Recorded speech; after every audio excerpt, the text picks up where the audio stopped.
Olá, bem-vindos para mais um estudo da obra Memórias de um Suicida, pela mediunidade de Ivone Pereira e autoria do espírito Camilo Castelo Branco.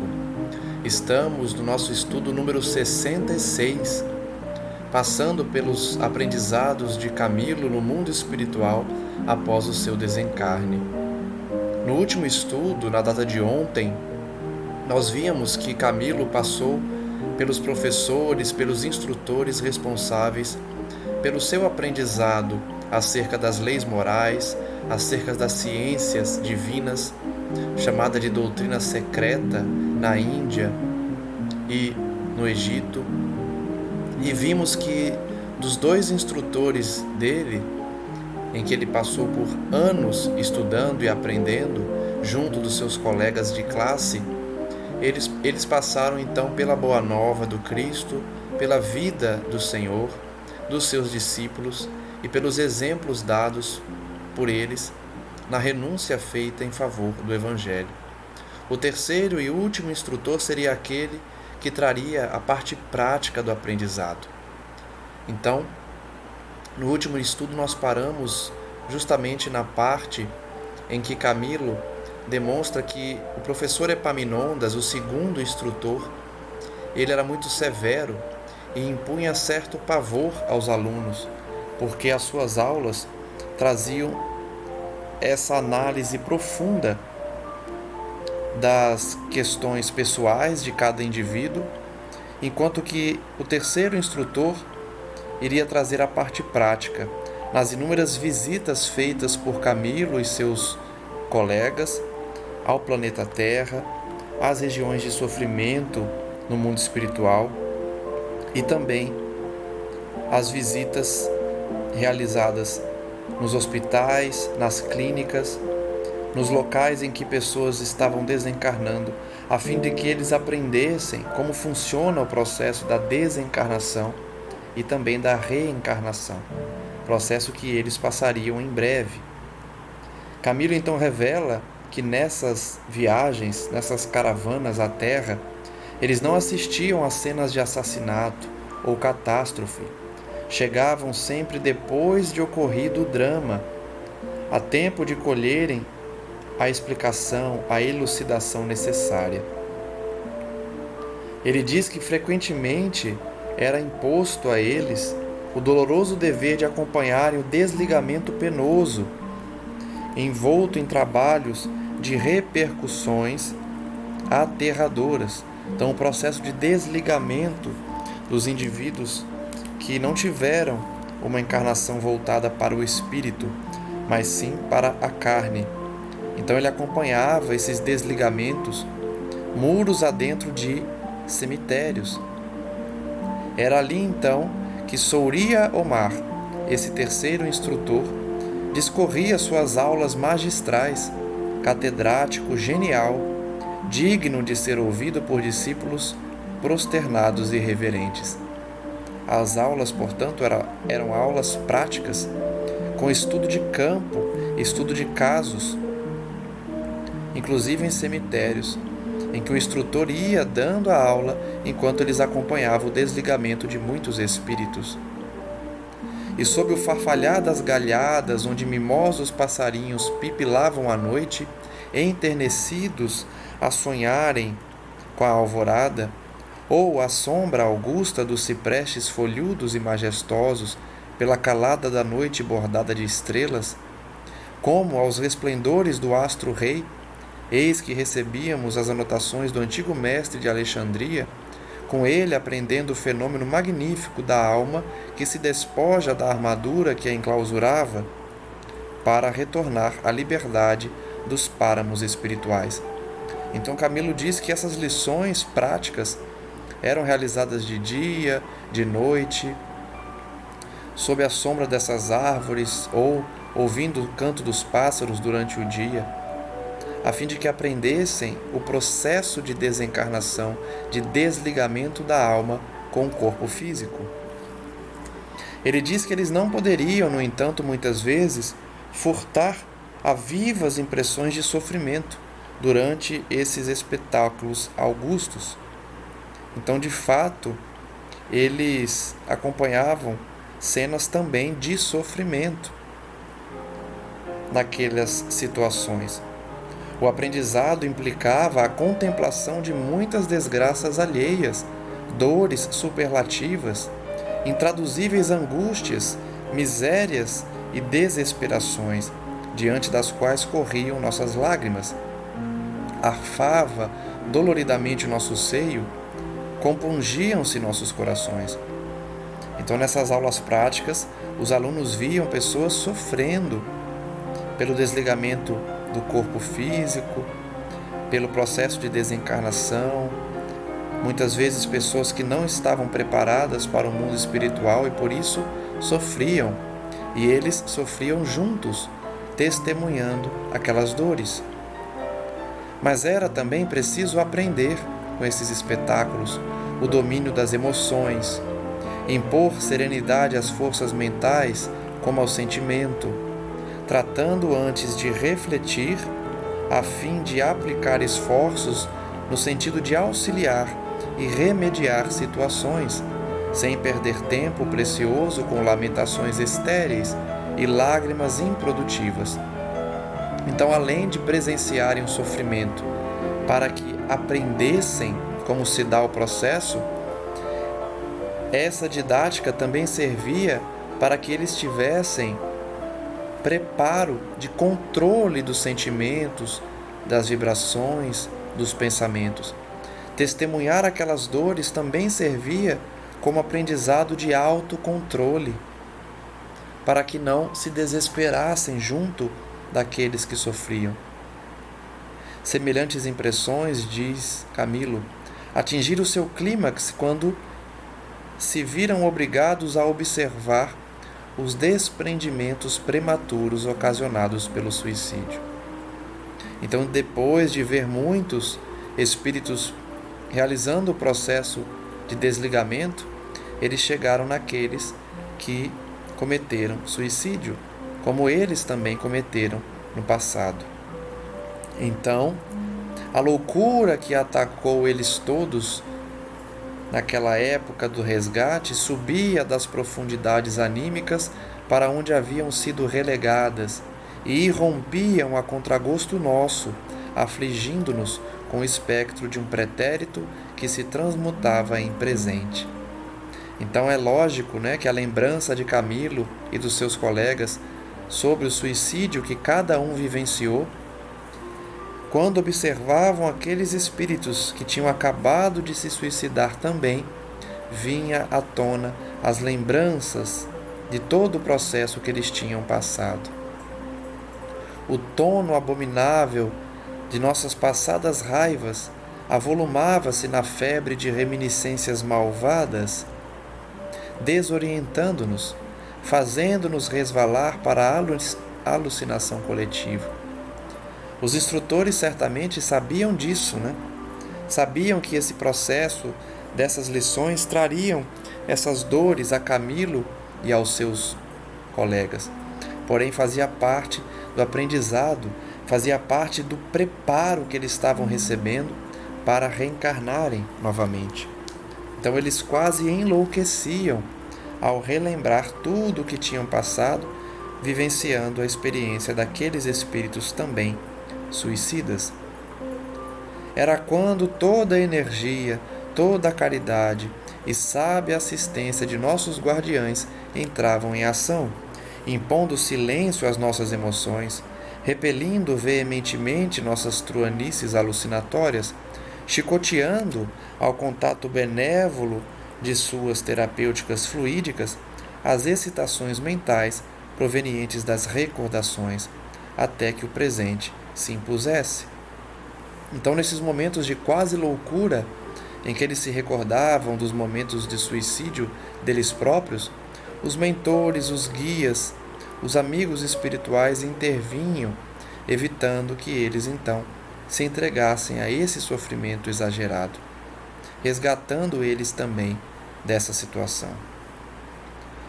Voltamos destarte ao Vale Sinistro, integrando as caravanas de socorro, fiéis ao aprendizado sublime, e ali, chorando sobre nossa mesma desgraça, tivemos ocasião de assistir irmãos nossos imersos na mesma situação de calamidade que também conhecíamos, examinando-os com nossos mestres, a vermos se estariam em condições de alçarem até o departamento da colônia que lhes caberia.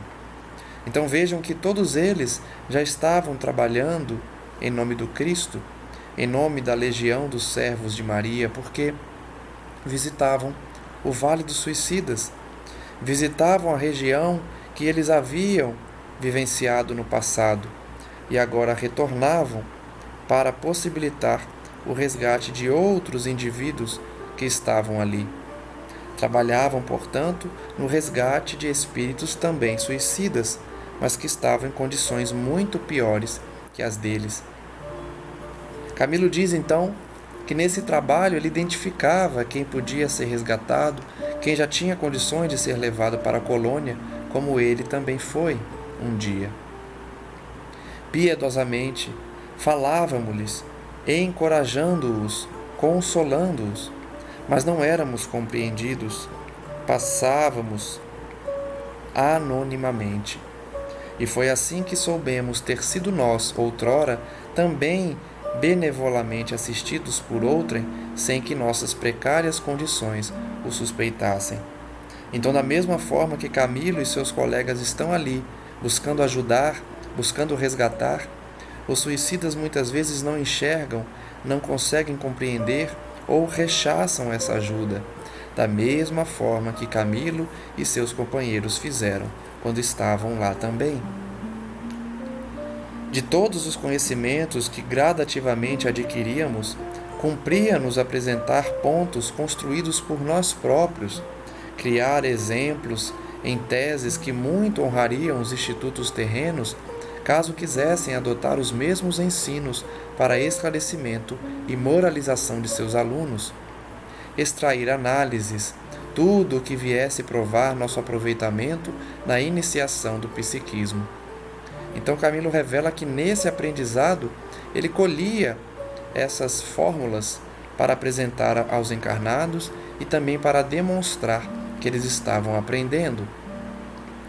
Para tanto, forneciam a eles álbuns belíssimos, cadernos e livros lucilantes, quais flocos de estrelas, e até aparelhos melindrosos, aos quais ensinavam-os a acionar, para que também aprendessem a projetar para outrem as exemplificações que criavam, ou mesmo as análises extraídas dos exemplos fornecidos pelos mestres durante as aulas práticas na Terra ou em outra localidade da colônia.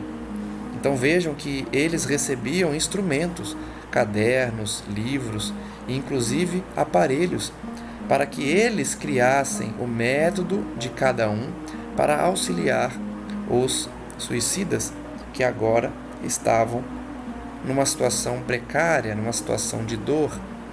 Eles todos estavam treinando para esse resgate, recebendo todo o possível para que tivessem êxito. Foi daí então que Camilo criou suas novelas e também a ansiedade de ditar obras aos médiuns, porque durante as aulas práticas existia permissão para fazê-lo, sempre que um e outro trabalho por nós composto conseguisse a aprovação dos maiorais. Então, nesse processo de aprendizado e de trabalho, Camilo desenvolveu a vontade de ditar aos homens, aos médiuns da terra, os seus aprendizados, as suas lições. Daí o sacrifício de tentarem, durante cerca de 30 anos, escrever alguma coisa que a um só tempo testemunhasse a Deus o reconhecimento pelo muito que sua misericórdia permitia e o desejo também de relatar aos irmãos de infortúnio, encarcerados nas dores terrenas, o que o além lhes reservava. Vejam a intenção nobre de Camilo, primeiro de agradecer a Deus nas suas palavras, e segundo, para esclarecer os homens, os encarnados, do erro que é optar pelo suicídio. E, principalmente, o sofrimento que os aguardava na terra e no plano espiritual, caso eles escolhessem tomar essa atitude.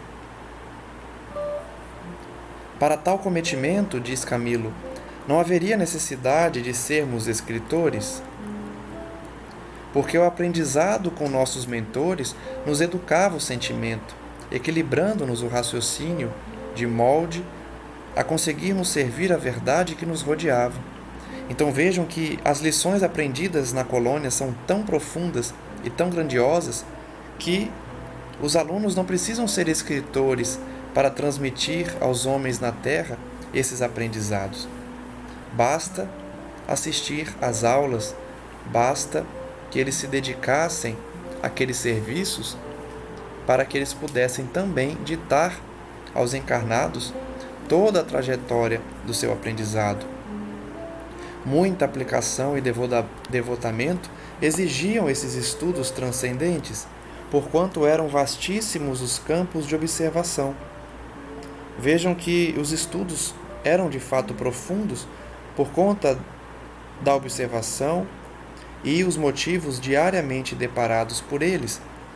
A gente só pode imaginar a quantidade de lições que eles extraem dessas visitas à Terra, dessas visitas ao plano astral inferior e, principalmente, dessas aulas magistrais com esses instrutores belíssimos que nós vamos acompanhando nesses estudos. Convém enumerar as palpitantes matérias estudadas e auscultadas por nós outros, até onde nos permitiria as forças mentais que possuíamos. Então, ele vai agora enumerar as matérias que eles estudaram lá, até onde foi permitido que as suas forças mentais suportassem essas lições. Então, Camilo e seus colegas estudaram a gênese planetária, ou cosmogonia, que é a história do cosmos, a origem dos planetas e dos astros, pré-história, a evolução do ser, imortalidade da alma, tríplice natureza humana, faculdades da alma, lei das vidas sucessivas em corpos carnais terrenos, ou reencarnação, medicina psíquica, magnetismo, noções de magnetismo transcendental, moral cristã, psicologia e civilizações terrenas. Vejam que interessante as matérias estudadas por Camilo e seus colegas. Imagine fazer um curso que levasse anos para estudar tudo isso. De fato, é algo muito interessante e que certamente todos nós gostaríamos de experimentar também. Esses cursos tão aprofundados com matérias tão interessantes.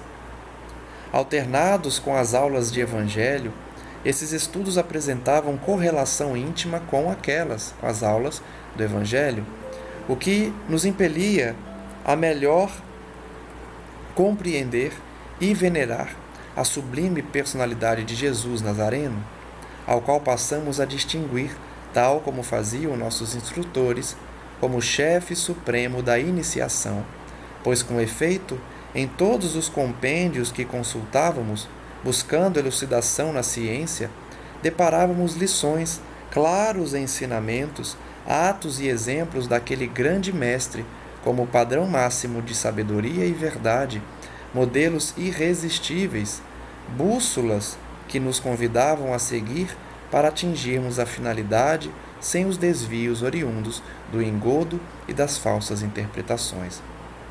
Então vejam que aprender sobre o Evangelho e aprender sobre aquelas matérias trouxe a Camilo e seus companheiros essa visão sobre o Cristo Jesus, a sua sabedoria, a sua verdade, os seus modelos irresistíveis para ensinar, tudo convidando eles também para o correto aprendizado e prática da doutrina e moral cristã.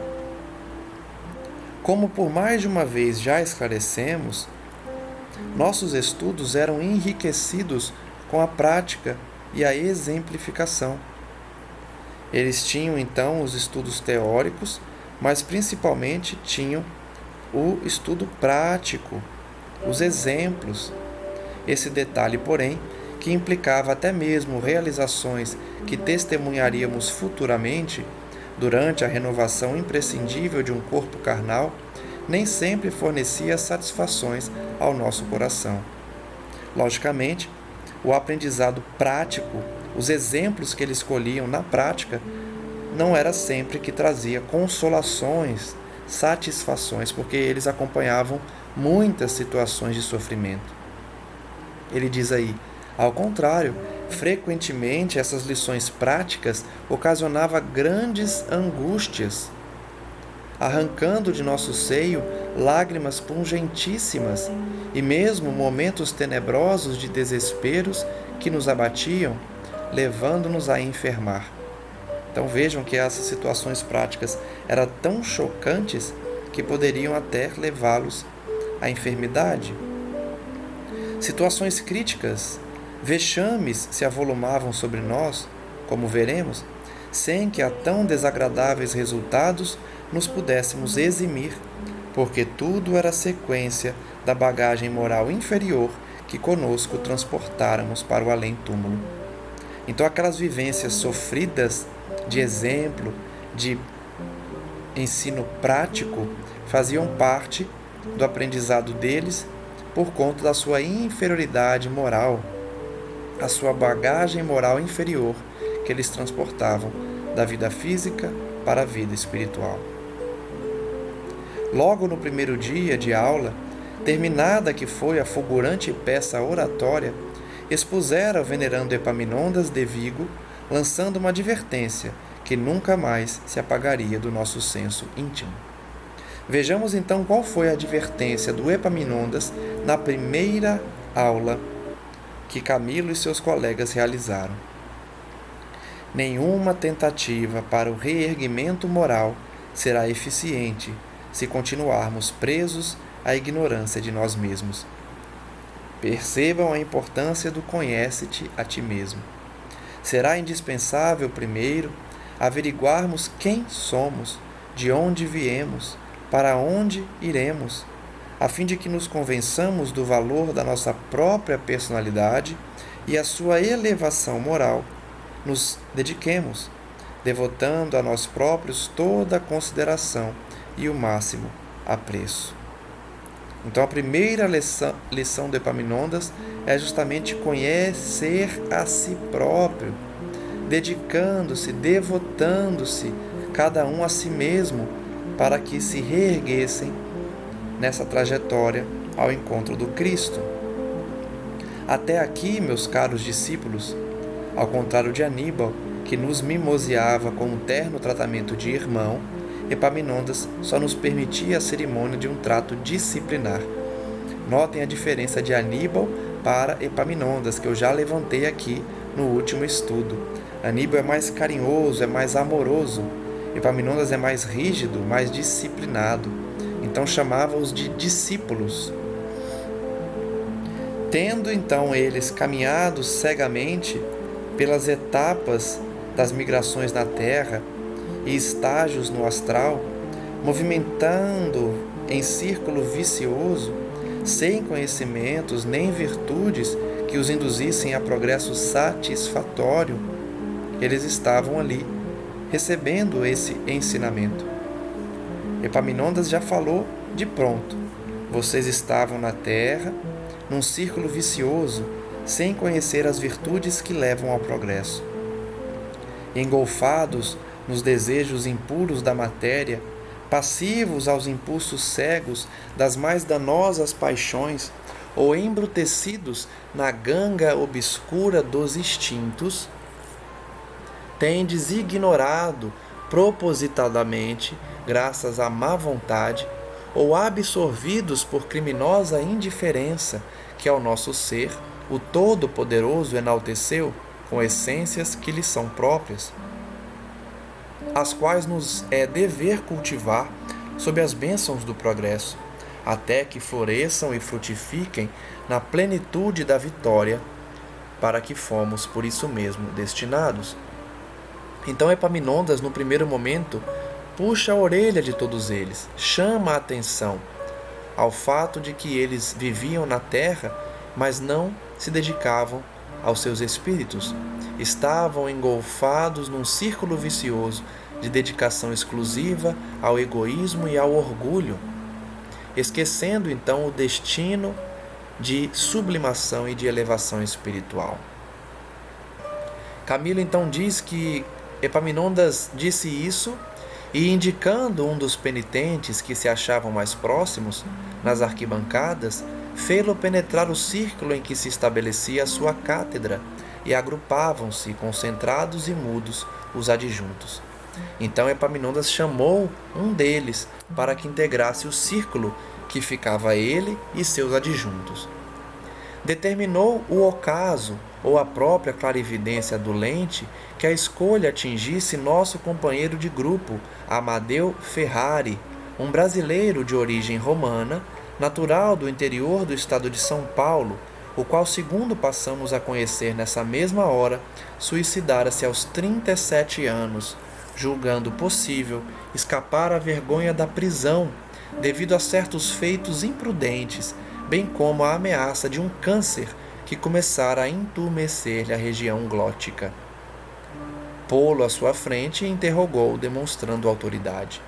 Então veja, Epaminondas chamou um dos suicidas que estavam ali, assistindo àquela aula, e pediu que ele integrasse o círculo em que se encontrava o professor e seus adjuntos. Depois, então, ele deu a conhecer esse indivíduo que Camilo diz ter sido um brasileiro de São Paulo que havia se matado para fugir do câncer e da punição pelos homens, pela lei humana, de crimes cometidos. Epaminondas então se dirige a ele, perguntando: "O vosso nome, caro discípulo?" Súbito mal-estar dominou a assistência, advertindo-a de algo muito grave que a atingira. Então ele só perguntou o nome e a assistência já se sentiu mal. Quiséramos fugir, furtando-nos a responsabilidade terrível da aprendizagem que se nos afigurou repentinamente, grandiosa demais e por demais delicada para ela nos devotarmos para sempre. Então, diante de uma simples pergunta, eles se apavoraram, queriam fugir dali, não queriam enfrentar aquela aprendizagem que para eles era muito difícil.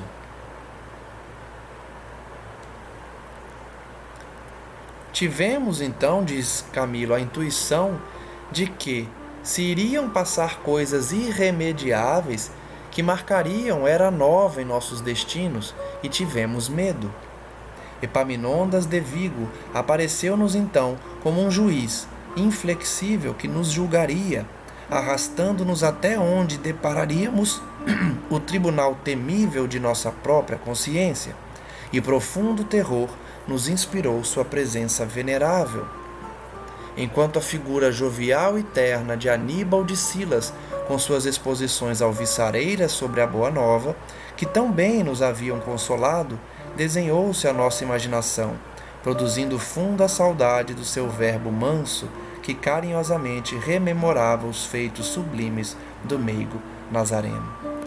Então, diante da pergunta de Epaminondas ao Ferrari, ao brasileiro que havia se matado, eles se apavoraram, porque teriam que enfrentar as consequências dos seus atos. E aí quiseram fugir, não queriam mais ouvir as aulas do Epaminondas. Nesse momento, então, eles se lembravam do Aníbal, do carinhoso Aníbal, o instrutor primeiro, que falou da Boa Nova para eles, falou do Cristo, da bondade e da docilidade do Cristo. Por isso que no último estudo nós comentávamos que é importante primeiro eles receberem as lições da Boa Nova, terem contato com Cristo, porque nesses momentos de dor, nesses momentos de desafio, eles iriam sempre pensar no Cristo, pensar nessa figura que eles conheceram com Aníbal, a fim de que se acalmassem e não tivessem mais medo. O ancião, então, havia-os advertido em a parte precioso e enérgico, surpreendendo-nos com o conhecimento que demonstrou das impressões em nossa mente suscitadas. Então Epaminondas viu o temor deles e disse: Lembrai-vos de que o Senhor Jesus de Nazaré, a quem invocais neste momento, é o grande Mestre que nos inspira, e que sob seus auspícios é que vos ministramos os ensinos sagrados que engrandecerão os vossos espíritos para a conquista dos méritos futuros, pois é Ele o chefe supremo de nossa escola e distribuidor de nossa ciência. Então, Epaminondas captou o pensamento deles, que clamavam pela presença do Cristo para fugirem daquela situação. E ele disse: esse Cristo que vocês estão chamando pelo pensamento é o mesmo chefe supremo que determinou essas aulas, determinou que vocês tivessem esse aprendizado. Ele que é o distribuidor da nossa ciência, o chefe da nossa escola. Então eles não precisavam temer. Voltou-se para o paciente em expectativa e repetiu: Vosso nome, pois? Amadeu Ferrari, respondeu ele. Onde residíeis antes de ingressardes nesses sítios? Na cidade tal, no Brasil. Por que procurastes abandonar vosso destino, cuja finalidade deve ser a unidade com Jesus, nosso Redentor, confiando à ilusão de um suicídio? Não sabíeis que praticáveis um crime contra Deus Pai? Porque contra vós próprio, visto que é certo que todos trazemos centelhas do Criador em nós? Julgáveis, porventura, poder aniquilar os elementos de vida existentes em vós, essa vida que justamente é eterna, porque a recebestes do eterno Criador? Então Epaminondas já ia fazendo as perguntas para aquele suicida, demonstrando o crime que ele havia cometido, as leis que ele tinha infringido, principalmente contra o Criador. Visivelmente contrafeito, esquivou-se Amadeu através do sofisma, o único recurso que lhe ocorreu na melindrosa situação. Então vejam, o Ferrari, o Amadeu, já estava querendo ocultar sua própria consciência, tentando justificar o suicídio. Felizmente, Senhor, foi apenas um pesadelo, uma alucinação. Eu não me pude matar, embora o desejasse, pois que estou vivo. Vivo! Vivo! Louvado seja Deus, estou vivo. Mas, Senhor, de uma serenidade desconcertante, que a nós outros irritaria se não estivéssemos sinceramente dispostos a nos deixarmos conduzir, insistiu o sábio ancião. Reitero a interrogação, Amadeu Ferrari. Por que desejastes desaparecer da presença de vós mesmo, como de vossos semelhantes, quando o poema do universo cantava ao vosso redor o sacrossanto dever dos compromissos, como a excelsa beleza da existência humana, que deve habilitar a alma para o reinado da imortalidade? Então notem que o Amadeu, na primeira resposta, tentou iludir o instrutor e sua própria consciência, utilizando-se de sofismas, dizendo que sua intenção não era bem essa e que ele não queria aniquilar a própria vida, e reconheceu-se, portanto, vivo. Mas o Epaminondas insistiu na pergunta, a fim de desconcertá-lo para que enfrentasse a ele próprio. Então ele disse: Senhor, é que eu desanimei. Sim, mas responderei aqui em presença de toda essa assistência? Estarei, pois, novamente defrontando um tribunal? Então vejam que ele não queria se confessar, explicar o real motivo egoístico de ter se matado. Ele fala que tinha desanimado, mas não queria contar mais, porque estava na frente de todos. O instrutor então respondeu: existe sim um tribunal, e todos vós o defrontais. É a vossa consciência que inicia o despertar da longa letargia que há séculos a mantém chumbada às mais deploráveis inconsequências. Então, como dito aqui por diversas vezes em outros estudos, no plano espiritual não há juízes ou carrascos, mas sim a nossa própria consciência a nos apontar os erros cometidos. e a necessidade de reparação. Os tribunais e os juízes que existem no plano astral inferior são decorrentes da inferioridade dos seus habitantes. Não há um tribunal e nem juízes nomeados por Deus. Há, sim, esses espíritos que se colocam na posição de julgadores, mas que, na verdade, são tão sofredores quanto os réus. Epaminondas, então, diz que o juiz, o tribunal que existe ali é a própria consciência de cada um, que precisava ser despertada, porque estava há séculos chumbada nas inconsequências deploráveis. Imprescindível é que eu, Epaminondas, autorizado pelos poderes máximos do meu e vosso Redentor, Jesus, vos oriente, a fim de que, examinando-a, aprendais a vos despojardes do orgulho que vos tem cegado desde muitos séculos, impedindo que reconheçais a vós próprios e, portanto, a soberania das leis que regem os destinos da humanidade. Notem que Epaminondas levantava então a autoridade que o Cristo havia designado a ele, para que ele realizasse aquelas instruções, para que ele despertasse essas consciências adormecidas por tantos séculos, impedindo então que eles derrubassem esse orgulho que sentiam, para reconhecer as leis divinas e a grandeza do próprio Criador do universo. Senhor, a miséria, a enfermidade, o desânimo foram a causa do suicídio do Ferrari. Cometi uma falta grave frente a tão dolorosas circunstâncias. Não tive outro recurso a não ser o que fiz, a prisão, a doença. Então vejam que ele ia abrindo o seu coração às causas que o levaram ao suicídio. E esse ato, suicídio, lavou a nódoa de que vos havíeis contaminado antes? Considerai-vos inculpado, honesto, honrado após o mesmo ato? Então vejam que as perguntas do Epaminondas visavam esse despertar do espírito. O suicídio te trouxe a honradez porque você estava fugindo da prisão por ter cometido crimes? Te trouxe a cura porque você estava fugindo da doença? Oh, não pude fugir à responsabilidade dos atos que pratiquei.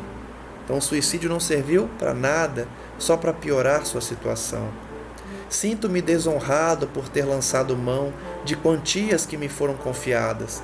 Então vejam que ele começa a confessar seu crime. Tinha desviado verbas, roubado valores que as pessoas tinham confiado a ele. Muito embora o fizesse tentando recuperar a saúde, pois a ameaça tenebrosa de um câncer me desorientava. Então ele desviou valores para tentar curar o seu câncer. Justamente quando estava prestes a realizar um consórcio cuja expectativa era a minha razão de ser.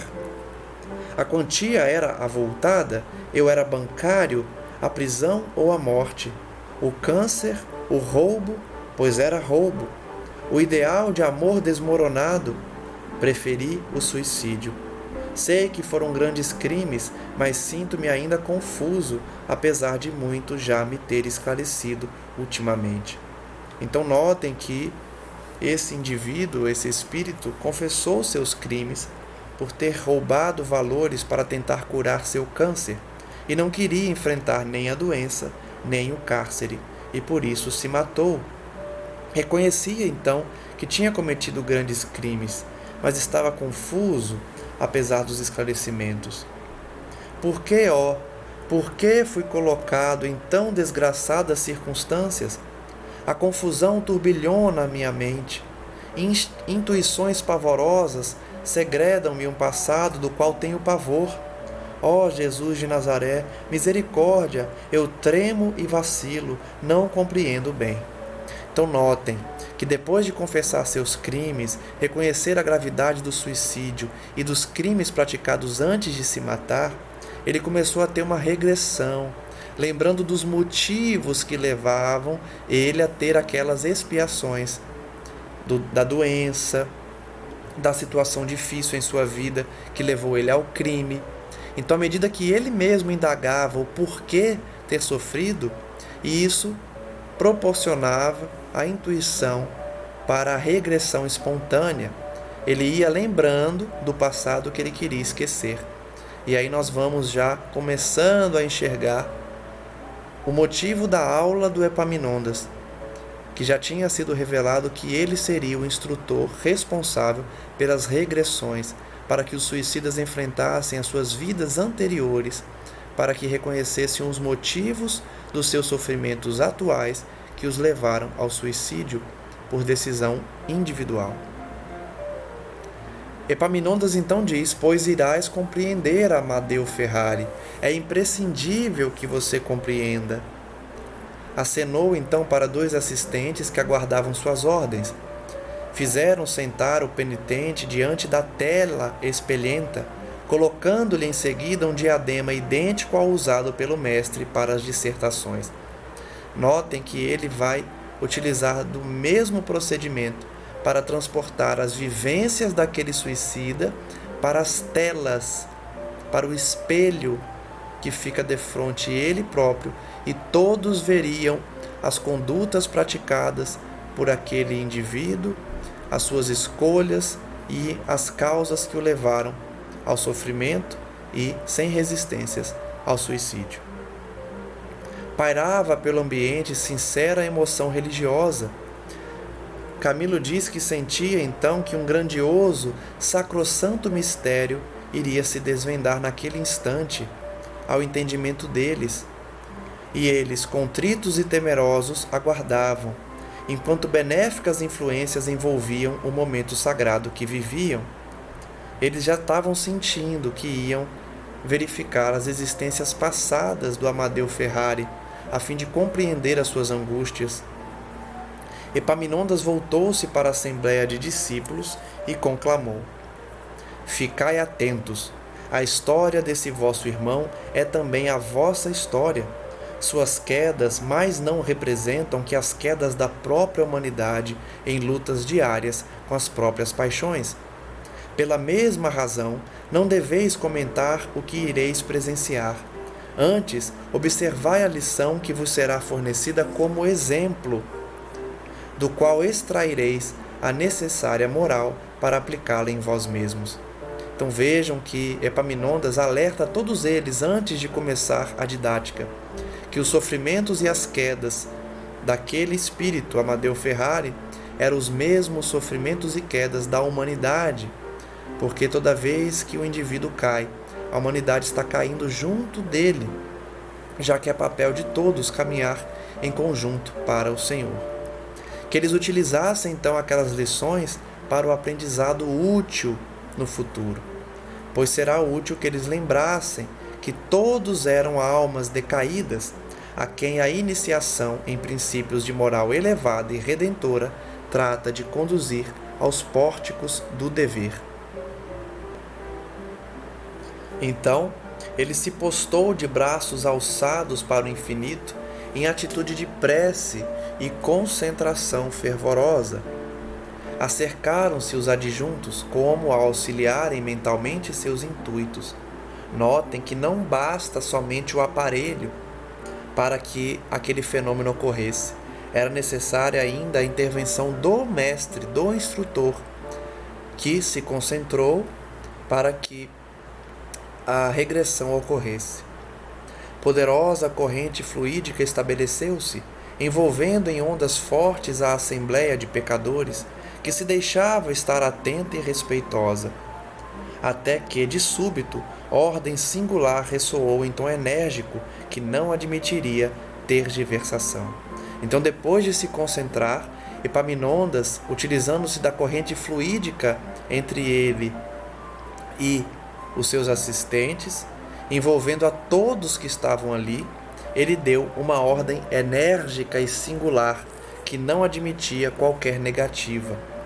Epaminondas de Vigo impunha a Amadeu Ferrari a volta, o retorno ao pretérito, ao passado, isto é, o minucioso exame de consciência, passando em revista os feitos de suas passadas migrações terrenas, a fim de que compreendesse em toda a sua plenitude a razão das circunstâncias dolorosas em que se vira colocado. Epaminondas então deu uma ordem ao Amadeu Ferrari para que ele voltasse ao passado, enxergando as suas vivências passadas, para que compreendesse os motivos das suas dores na última existência, circunstâncias às quais não se resignara e que, para solvê-las, comprometera-se ainda mais com um ato de desonestidade e suicídio. Notem que ele já revelou que o Amadeu veio para acertar. Ele tinha reencarnado para pagar dívidas do passado, mas falhou novamente e, pior, cometeu suicídio, foi desonesto e depois se matou. Em sentido retrospectivo, passando do suicídio para o início da existência, eis que fomos depará-lo em bem diferentes condições. Eles começavam então a enxergar a origem da vida de Amadeu. Era bem verdade, pois, que residiam em uma encarnação anterior os motivos daquela pobreza que desafiara todos os esforços para se remediar, uma vez que Amadeu fora obstinado no trabalho e na força de vontade. Então vejam, na última existência, Amadeu foi pobre e descobriu um câncer. Então, ele decidiu ser desonesto, desviar dinheiro para tentar curar o seu câncer. Eles estavam vendo ali o motivo pelo qual Amadeu reencarnou pobre e com uma doença, o câncer. Ele tinha, numa encarnação anterior, enfrentado os motivos da pobreza e da doença, porque ele era obstinado no trabalho. Daquele câncer que o torturava com garras invencíveis, corroendo-lhe a língua e a garganta lentamente, daquele repúdio de amor que absorveu suas últimas forças, incompatibilizando-o definitivamente com o desejo de viver. Então veja quanto sofrimento Amadeu passou. Ele nasceu pobre, ele teve câncer na laringe, na língua, na garganta, né? E sofreu uma desilusão amorosa também. Então foram 3 grandes dores na sua existência, que acabou levando ele à desonestidade e ao suicídio. Mas tudo isso tinha explicação na existência imediatamente anterior. Camilo diz então que a cortina do presente descerrou-se. O primeiro véu da consciência foi suspenso, a fim de que, no proscênio de uma outra existência terrena, drama imenso fosse revelado. Drama que não atingiu apenas a uma ou 2 personalidades, mas a uma coletividade, implicando mesmo uma raça heróica e sofredora.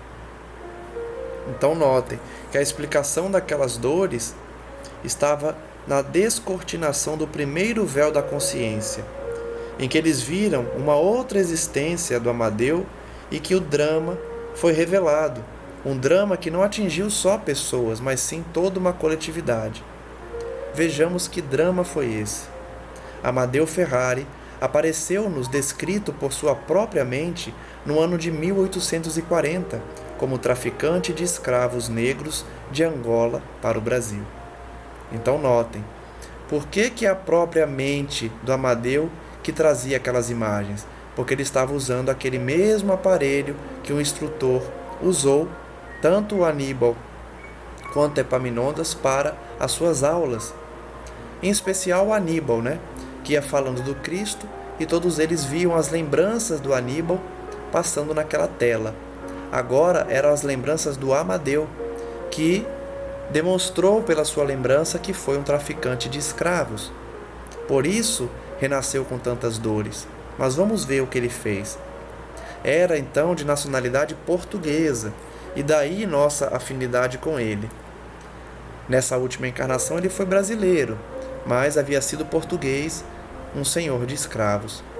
Em viagens reiteradas, enriquecia no comércio abominável, não se poupando trabalhos graças à torpe ambição de retornar milionário à metrópole, infligindo martírios incontáveis aos míseros que arrecadava em sua livre pátria para escravizar a outros tantos ignóbeis comparsas das mesmas desvairadas ambições.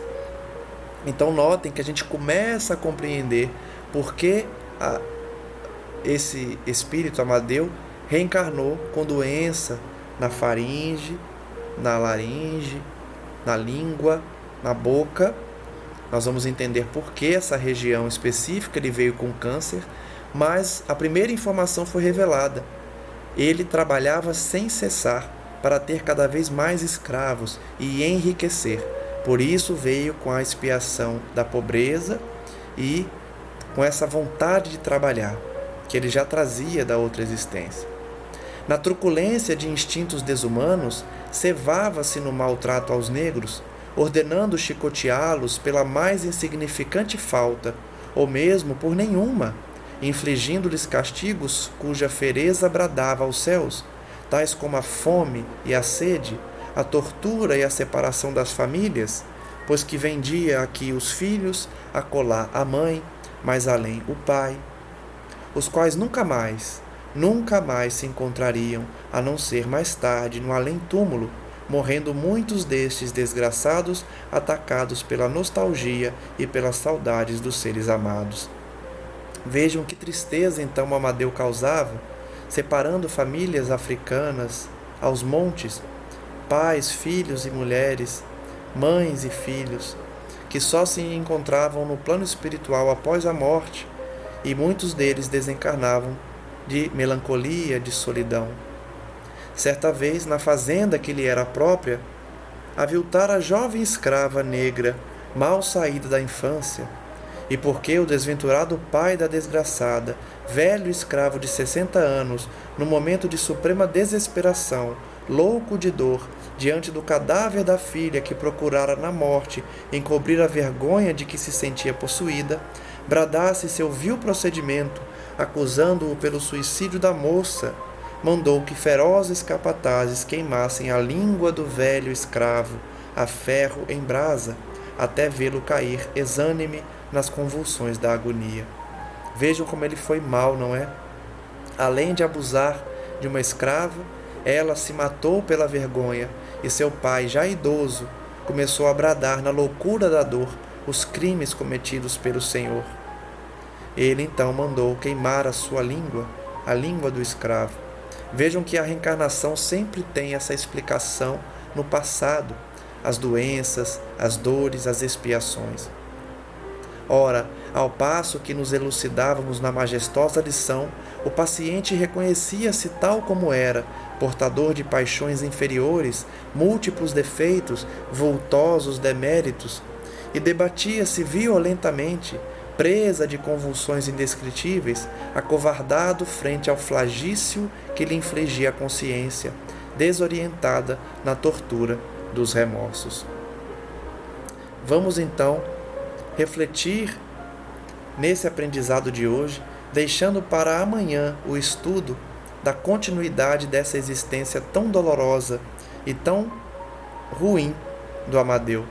Ele foi senhor de escravos, ele foi muito mal com os escravos e a sua própria consciência trazia essa dor, trazia essa condição de necessidade de reparação.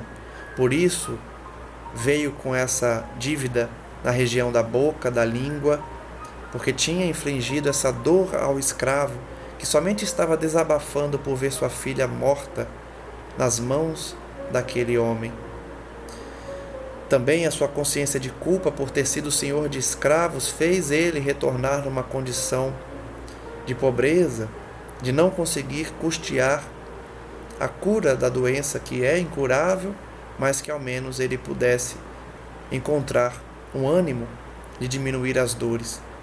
Nós vamos continuar estudando essa existência desse espírito para compreender todos os detalhes que levaram ele a reencarnar no Brasil, passando por tantas dificuldades e dores. Que sirva, porém, de reflexão para nós, a fim de que estejamos no caminho correto hoje e, principalmente, não julguemos o próximo. Muitas vezes nós temos essa visão, essa conduta de querer julgar as atitudes dos outros, mas não queiramos saber o que fomos no passado, porque certamente cometemos também atos terríveis, por isso estamos aqui. Cumpre-nos agora querer o bem e fazer por onde, não julgando os demais, porque muitas vezes nós fomos piores do que eles. Estejamos aqui em condições, portanto, de esquecer um passado de erros, mas seguir em frente com a conduta no bem, jamais deixando-se levar pelo suicídio ou qualquer conduta que prejudique a nossa trajetória. Finalizo, portanto, com uma oração, pedindo que o Senhor abençoe os nossos irmãos que acompanham o estudo, a fim de que eles também reconheçam nessas lições a necessidade de aprendizagem e principalmente de reforma íntima.